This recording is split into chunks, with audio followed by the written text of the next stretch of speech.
भाजीत आणि वरणात घातलेला कढीपत्ता प्रत्येकच जण काढतं, पण जर हा पदार्थ बनवला ना तर कुणाला कळणारही नाही की हा आपण कढीपत्त्यापासून केलाय. त्यासाठी पॅनवर पाववाटी शेंगदाणे घेतले, हलके डाग पडेपर्यंत भाजले.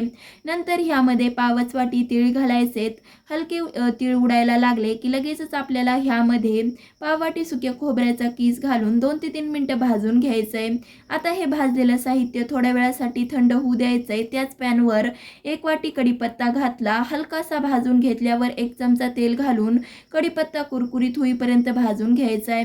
आता भाजलेलं साहित्य सगळं थंड झाल्यावर मिक्सरच्या भांड्यात भाजलेले तीळ, खोबरं, शेंगदाणे काढले, कढीपत्ता काढला, 1 चमचा लाल तिखट घातलं, चवीपुरतं मीठ, 1 चमचा जिरे, 25 ते 30 लसूण पाकळ्या घालून चटणी वाटून घ्यायची आहे.